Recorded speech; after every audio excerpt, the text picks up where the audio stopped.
Il est 8h30, bonjour Edwige Diaz, vous êtes député de la 11e circonscription de la Gironde. Merci beaucoup d'avoir accepté mon invitation à quelques heures du vote de deux motions de censure, l'une déposée par votre parti, le Rassemblement national, une autre déposée par la France insoumise. Tout d'abord, pourquoi avez-vous fait le choix de déposer une motion de censure? Vous savez, il y a quelques mois, Sébastien Lecornu avait promis, la main sur le cœur, qu'il n'aurait pas recours au très détesté 49.3. Hélas, une fois de plus, la parole publique a été trahie. Et Sébastien Lecornu nous a présenté mardi un 49.3, c'est-à-dire une suppression, un arrêt des débats parlementaires sur le budget. Et donc, c'est une fois de plus un budget qui va passer en force. Face à la brutalité de cet outil constitutionnel, ma famille politique ne pouvait pas rester sans réponse. C'est la raison pour laquelle elle a décidé de déposer une motion de censure, d'une part, et d'autre part que nous avons décidé de voter toutes les motions de censure, quel que soit leur groupe politique d'origine. Donc demain, nous déposerons la nôtre et nous voterons celle de la France insoumise parce qu'il est inadmissible que ce gouvernement qui nous a promis en 2022 qu'il allait changer de méthode, qu'il allait respecter le Parlement et surtout qu'il allait respecter les Français, eh bien finalement nous fasse une fois de plus du macronisme, c'est-à-dire du mépris, de la brutalité et surtout que ce gouvernement fasse passer un budget qui soit très mauvais pour les comptes publics, très mauvais pour la fiscalité des Français et dramatique pour les services publics. Et Madame la députée, si on se projette à présent dans la répartition actuelle des sièges et des intentions de vote, groupe par groupe, la France insoumise, les écologistes, les communistes, votre parti, le Rassemblement national voteront pour la censure face au PS, les Républicains, Horizon, Ensemble pour la République et le Modem qui, eux, vous vous doutez bien maintenant, ne la voteront pas tout simplement. Et ce qui nous donne un total de 269 voix, alors qu'il est tout peut changer encore, pour contre 308 députés qui, eux, ne la voteront pas. Pour l'instant, ça ne passe pas. Est-ce que vous n'avez pas peur que ceci plonge notre pays dans une instabilité politique telle qu'on l'a connue ces derniers mois et ces dernières semaines? Alors, vous savez, l'instabilité, c'est celle que nous subissons actuellement. L'instabilité, c'est la dégradation de tous nos indicateurs, que ce soit en matière économique, avec l'explosion des faillites d'entreprises, que ce soit en termes de chômage, avec le chômage qui repart largement à la hausse. L'instabilité, c'est aussi la submersion migratoire que nous subissons, c'est l'effondrement de l'école, et puis c'est surtout le discrédit de la parole politique. Regardez, Sébastien Lecornu nous promet qu'il n'y aura pas de 49.3, il y a un 49.3. Bruno Le Maire nous avait promis que les entreprises bénéficieraient d'exonération sur les impôts de société. Finalement, les impôts sur les sociétés vont exploser. Donc, en fait, l'instabilité, nous l'avons déjà. Et l'instabilité est le fruit des accords contre nature qui ont eu lieu au moment des élections législatives de 2022, où les uns ont appelé à voter pour les autres, non pas pour faire avancer le pays, mais juste pour faire barrage au Rassemblement national. Et donc, c'est ce barrage-là qui conduit forcément à un blocage, à une impasse. Et nous, nous disons qu'en démocratie, ce qui est sain, c'est de, quand il y a un blocage, c'est de redonner la parole au peuple, de repartir aux urnes. Donc oui, nous espérons avec peu d'espoir, hein, évidemment, mais en tout cas avec peu d'illusions, mais en tout cas nous espérons que ces motions de censure seront votées parce qu'il faut que Emmanuel Macron redonne la parole au peuple. Mais entre nous, Madame la députée, est-ce qu'on n'est pas en train de perdre plus de temps que autre chose? Car regardez, le budget, on a fait des semaines et des semaines là-dessus, des retards à n'en plus finir.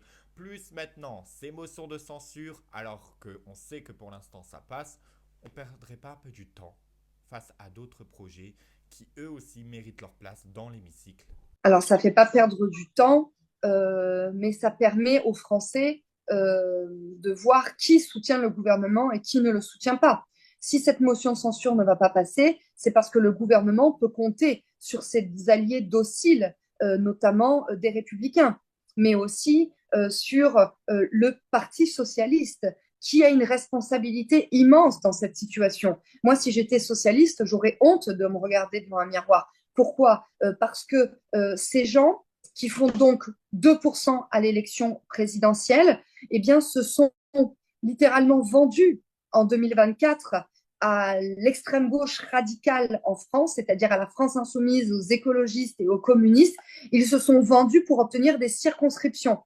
Et maintenant qu'ils ont des sièges, ils se revendent aux macronistes pour conserver leurs sièges. Donc vraiment, le Parti socialiste est à acheter. Et donc évidemment que ces socialistes ne souhaitent pas qu'il y ait une dissolution de l'Assemblée nationale parce qu'ils savent que les Français sanctionneraient ces comportements absolument indécents. Vous vous rendez compte que la France est paralysée, que tous les indicateurs s'effondrent et que cela est dû au fait que les socialistes ne souhaitent pas renverser un gouvernement qui fait du mal au pays. Je le répète, ce budget, c'est plus d'impôts, plus de dettes, moins de services publics et pas de diminution du déficit. Donc c'est un très mauvais budget qui va faire mal aux Français.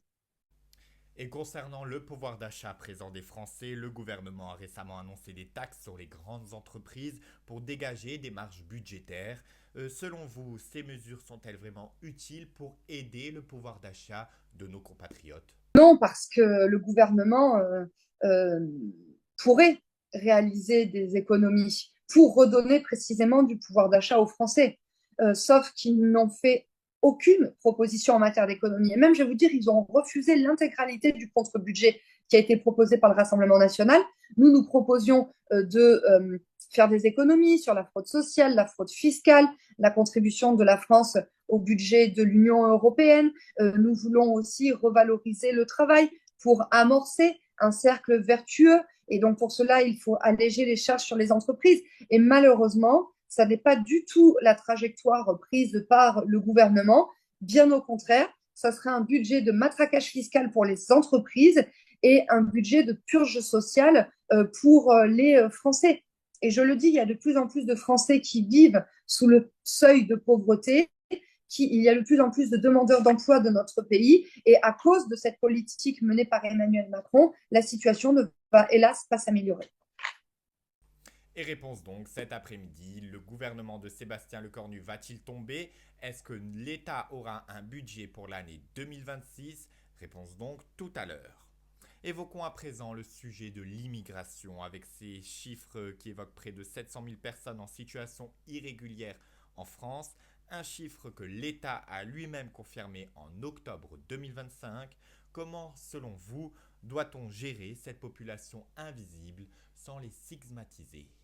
Alors moi, je pense qu'il faut avoir un message de clarté et de fermeté.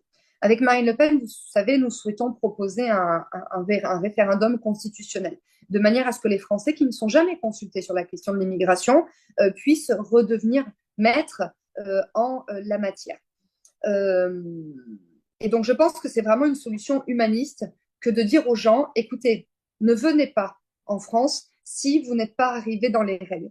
Parce que si vous êtes un clandestin, vous n'aurez jamais l'espoir d'être régularisé. Vous ne pourrez pas travailler, vous ne pourrez pas bénéficier des aides sociales, vos enfants ne pourront pas être scolarisés, donc ne venez pas, parce que la France est dans une telle situation que nous n'avons rien à vous offrir. En revanche, nous ne sommes pas pour la fermeture radicale des frontières, mais nous disons aux personnes, si vous voulez venir dans notre pays, il faut respecter les règles. Et la première des règles, c'est de rentrer légalement sur le territoire national. Donc faites votre demande d'asile depuis votre pays d'origine. Et si la France vous accepte, et bien là, dans ce cas-là, vous pourrez venir et vous serez accueillis dans de bonnes conditions. Voilà le message de transparence et de clarté que nous voulons envoyer à ceux qui auraient envie de venir en France. Et ce que je veux dire aussi, c'est que si les personnes arrivent légalement sur le territoire national, il faut ensuite qu'elles épousent nos coutumes, qu'elles respectent nos lois et qu'elles respectent les Français. Madame la députée, depuis le 1er janvier 2026, tout étranger non européen qui se veut une carte de séjour ou une naturalisation doit passer un examen civique et respecter des niveaux de langue plus élevés. Est-ce que ces nouvelles conditions vous semblent suffisantes ou faut-il aller encore plus loin? Mini premier pas, c'est un mini premier pas, mais c'est évidemment pas suffisant. Moi, je vous dis, les personnes qui veulent venir en France doivent déjà arriver de manière régulière. Ensuite, elles doivent s'intégrer, respecter les lois de la République, et ça passe bien évidemment par un apprentissage du français. En fait, il faut que les personnes qui arrivent dans notre pays maîtrisent déjà les fondamentaux, parce que là, en fait, on a de manière très limitée, rehausser le niveau d'exigence, mais c'est une fois que les étrangers sont déjà en France. La loi ne dit pas, et c'est là toutes les limites de la loi sur l'immigration qui a été votée il y a 2 ans maintenant, c'est que la loi ne dit pas ce qu'il se passe si jamais les étrangers n'obtiennent pas le niveau exigé par la loi. Et puis, vous savez, il ne faut pas être dupe. Vous disiez à juste titre tout à l'heure qu'il y avait environ 700 000 clandestins sur le territoire national. Mais ça, c'est déjà un chiffre considérable. Mais c'est surtout après les régularisations qui sont massives dans notre pays. En 2024, il y a eu plus de 30 000 régularisations. Et c'est aussi après les naturalisations qui ont lieu par décret. Vous voyez, en 2022, ce sont 60 000 naturalisations qui ont eu lieu, 50 000 en 2024, etc. Donc, ce chiffre des clandestins est en définitive largement minimisé en raison des multiples manœuvres immigrationnistes qui permettent de baisser, comme on appelle cela, le stock des clandestins. Donc, il faut radicalement changer de politique en la matière. Et très sincèrement, il n'y a que le Rassemblement national qui peut incarner cette structure parce qu'on l'a bien vu que les macronistes sont des immigrationnistes. Je voudrais juste vous indiquer que l'année dernière, dans le budget, c'est 1 milliard d'euros qui ont été alloués aux associations immigrationnistes. Et je voudrais aussi vous indiquer que tous les amendements que nous avons proposés dans le budget visant à faire payer davantage les étrangers qui réclament, vous savez, ce sont les droits de timbre pour obtenir un titre de séjour, etc. Nous avons proposé de rehausser tous ces droits de timbre et malheureusement, tous nos amendements en la matière ont été rejetés. Donc, il y a vraiment une soumission à l'immigration, il y a vraiment une politique immigrationniste qui est menée dans notre pays qui conduit aux résultats que l'on connaît. Madame la députée, beaucoup de Français s'inquiètent d'une possible menace terroriste après notamment des alertes de sécurité par des pays étrangers à propos de notre pays. Est-ce que cela reflète une réalité sur le terrain ou est-ce qu'il ne s'agirait pas là d'une exagération? Mais on le voit bien que dans notre pays, il y a évidemment une montée de l'islamisme radical. Cet islamisme radical se traduit notamment par l'augmentation des actes antisémites. Premier point, on n'a jamais vu autant de déséquilibrés qui vont se promener dans les rues avec des machettes, par exemple. On le voit aussi parce que la liberté, les droits des femmes reculent, parce que s'imposent dans notre pays des coutumes qui ne sont pas... voilà, ce ne sont pas nos codes culturels. Vous voyez, dans un certain nombre de pays, la femme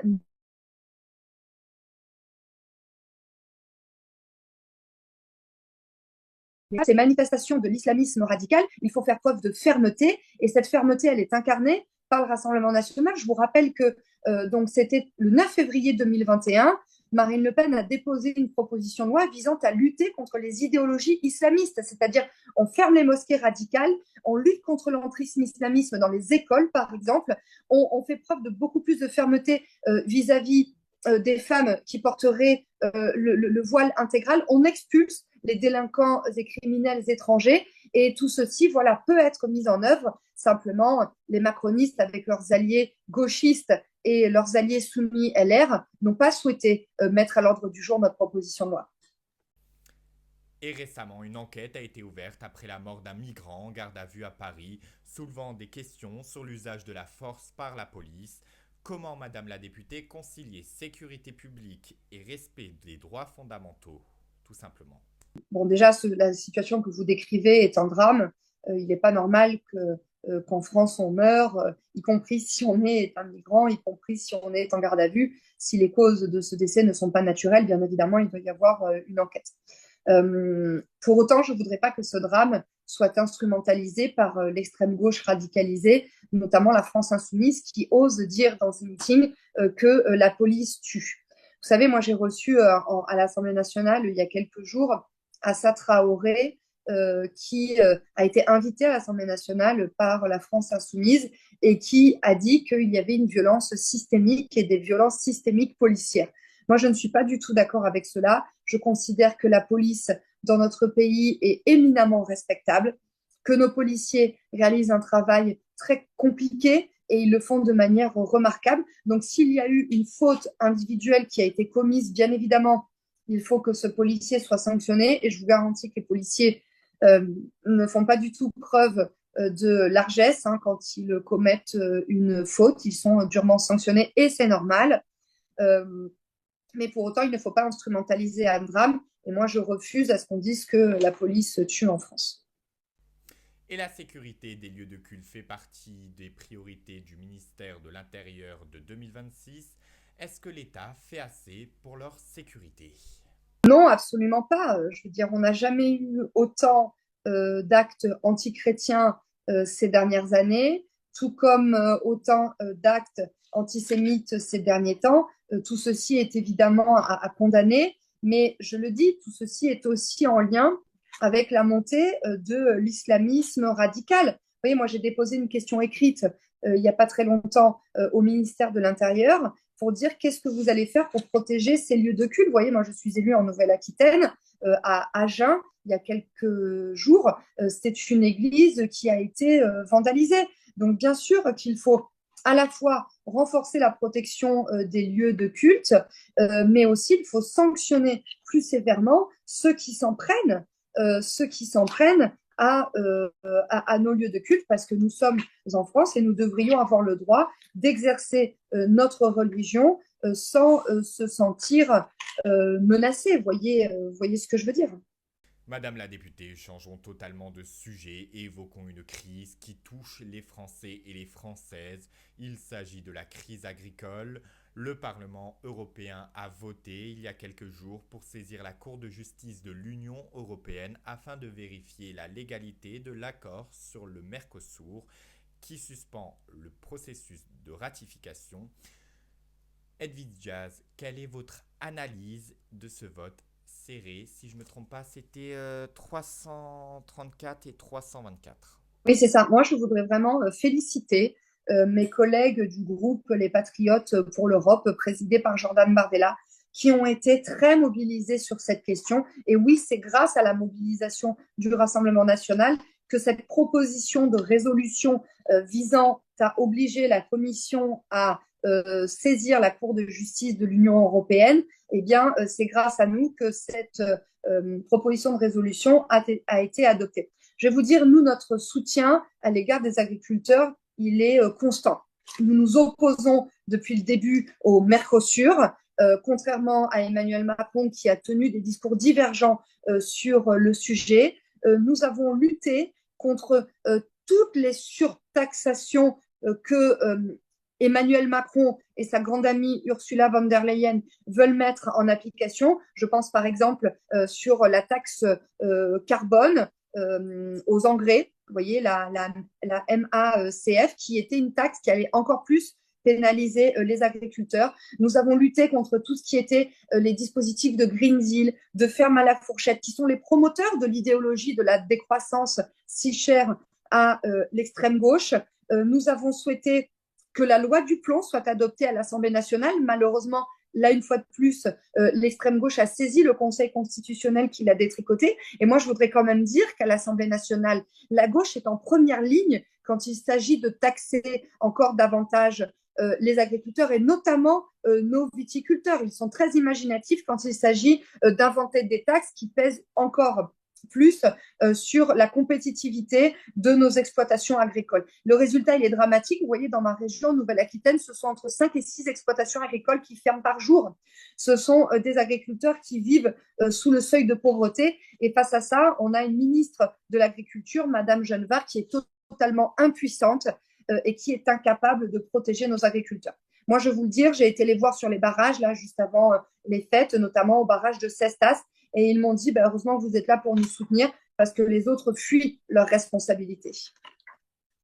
Et moi, Madame la députée, j'étais aussi aux côtés de ces agriculteurs, pas plus que avant-hier, devant le Parlement européen de Strasbourg, où les agriculteurs étaient rassemblés. Ils ont passé la nuit sur place dans le froid. Il faisait moins 3 degrés. C'était tout à fait horrible à vivre en attendant ce vote. Si je peux vous dire quelque chose, ils ne lâcheront rien. Ils sont déterminés. ils n'ont plus rien à perdre. Ils vont aller jusqu'au bout pour sauver leur métier qui dure depuis des milliers d'années et qui est si beau pour notre pays.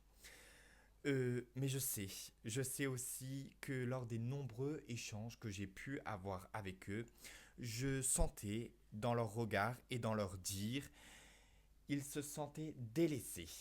Délaissés. Ils nous disent que les politiques, voilà, ils viennent, ils nous écoutent, ils nous comprennent, mais au fond, il n'y a rien qui change. Il n'y a rien qui change.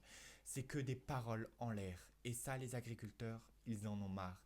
Ils en peuvent plus de se sentir délaissés, de se sentir mal comme ça, sans rien y faire. Alors, j'aurais voulu savoir si vous comprenez ce que je veux dire par là. Voilà, faut soutenir l'agriculture française. Je ne sais pas si vous êtes d'accord avec moi, Edwige Diaz. Ça. Et Il y a du clairement coup, un double discours qui est tenu par les macronistes et par le nouveau front populaire.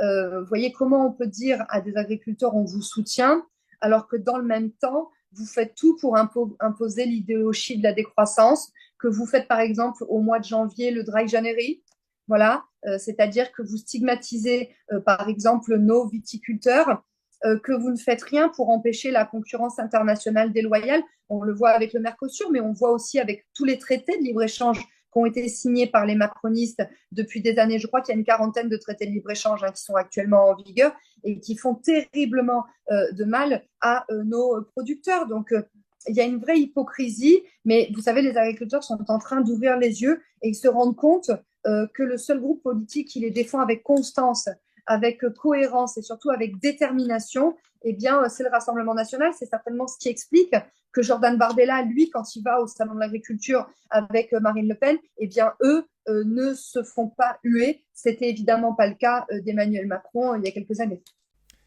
et si vous pouvez, n'hésitez pas à acheter local pour soutenir l'agriculture française qui en a bien besoin. Et on vous remercie. Et allez-y aussi au Salon de l'Agriculture car nos agriculteurs en auront bien besoin. Car je sens que ce Salon de l'Agriculture risque d'être tout à fait exceptionnel. Dans votre circonscription, la 11e de la Gironde, Madame la députée, plusieurs habitants se disent préoccupés par la sécurité au quotidien et l'accès aux soins, notamment dans les zones rurales ou périphériques. Quelle action, Edvigias, concrète, avez-vous mise en place ou proposez-vous pour améliorer la sécurité locale tout en facilitant l'accès aux services de santé pour vos administrés?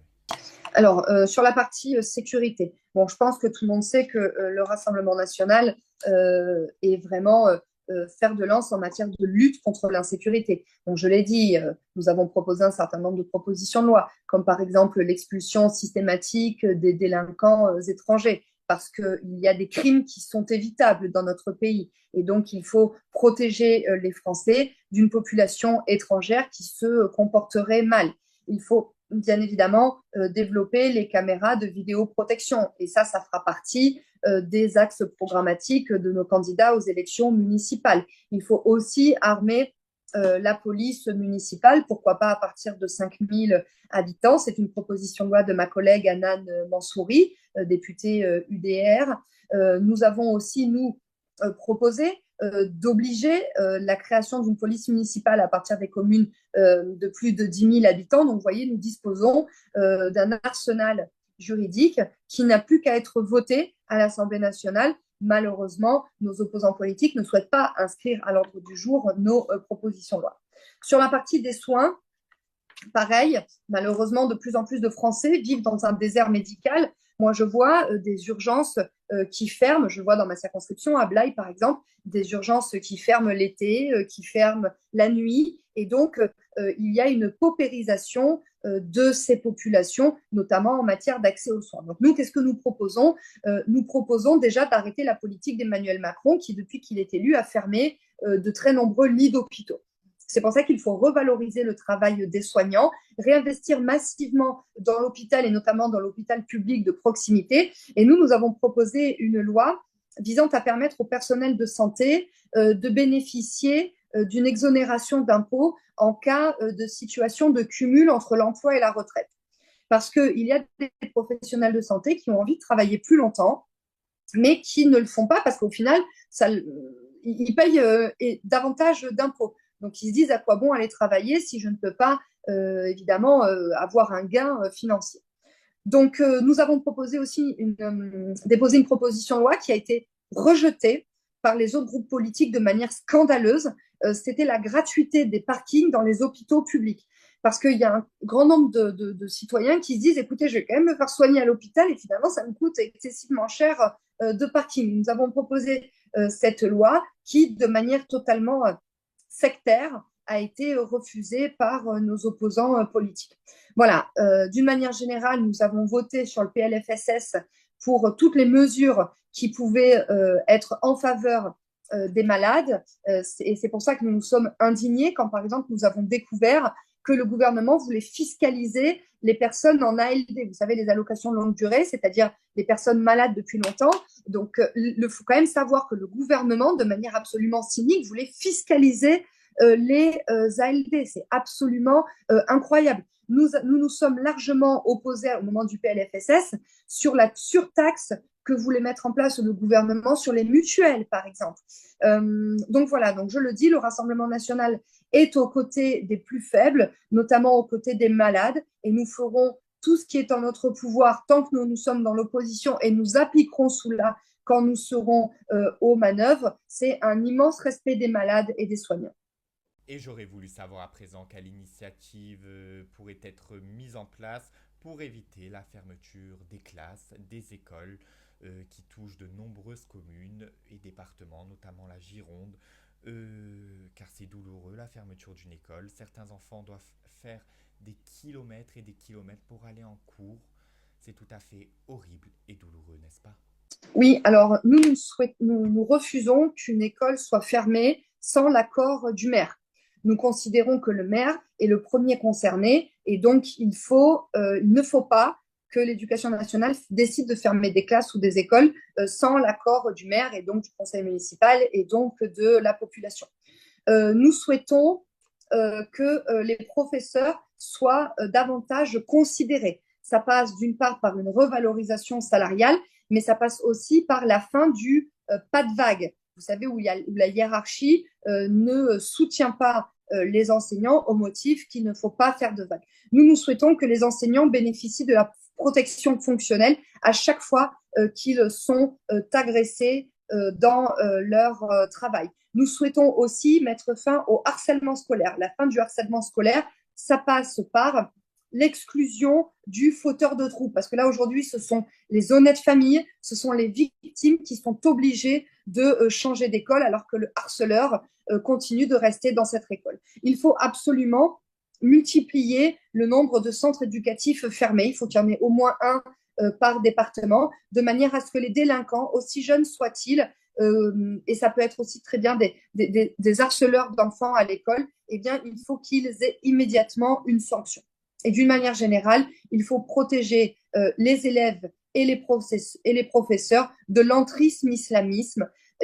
Ça passe bien évidemment par l'interdiction du port du voile, y compris à l'université, et ça passe par un renforcement accru du corps enseignant. Je le dis, de plus en plus de profs votent pour le Rassemblement national. Ils ont bien raison parce qu'ils se rendent compte que nous sommes les seuls à les considérer, les seuls à les respecter, les seuls à les protéger. Et à présent, Edwigia, si on doit faire un bilan de votre mandat en tant que député de la 11e circonscription de la Gironde, quel bilan dresseriez-vous? Écoutez, moi, j'ai pris l'engagement en 2022 devant mes électeurs d'être une députée assidue. Donc, je suis dans le top 10 des députés les plus assidus à l'Assemblée nationale et je suis très présente dans mon département, la Gironde, puisque vous voyez, depuis 2022, j'ai réalisé plus de 600 déplacements dans mon département. J'ai tenu plusieurs dizaines de réunions publiques, environ 50 réunions publiques dans le département. Et je pense, oui, je le dis avec beaucoup d'émotion, je pense que les électeurs de ma circonscription me reconnaissent ce travail qui ne se fait pas sans sacrifice personnel, professionnel, voilà, de ma vie sociale. Mais je le leur dois bien parce que les électeurs de ma circonscription m'ont fait l'honneur de me réélire dès le premier tour en 2024. Et voilà, c'est avec beaucoup d'émotion que j'ai appris que j'étais la seule députée réélue dès le premier tour de toute la Nouvelle-Aquitaine, tout parti confondu. Donc, je remercie les électeurs du Rassemblement national de la 11e circonscription de la Gironde. Et j'en profite pour indiquer que le 1er février, je ferai mes traditionnels vœux à 15 heures à la salle des fêtes de Saint-Martin-la-Caussade et que tous les patriotes sont bien entendu les bienvenus. Et c'est noté. Merci. Merci beaucoup Edwige Diaz d'avoir été mon invité ce matin à quelques heures du vote des 2 motions de censure à l'Assemblée nationale et de la possible censure ou non du gouvernement de Lecornu et de la possible adoption du budget de l'État pour l'année 2026. Bon courage pour cet après-midi. Quant à nous, je vous remercie infiniment de nous avoir suivis. Je vous souhaite une excellente journée, un très très bon week-end, tout en prenant bien soin de vous et de vos proches. J'en profite, n'hésitez pas à collecter les petites pièces jaunes, c'est si important pour aider les enfants malades dans les hôpitaux. Vous avez jusqu'au 7 février. Et quant à nous, on se retrouve très bientôt pour de nouvelles interviews, tout aussi cash et sans concession.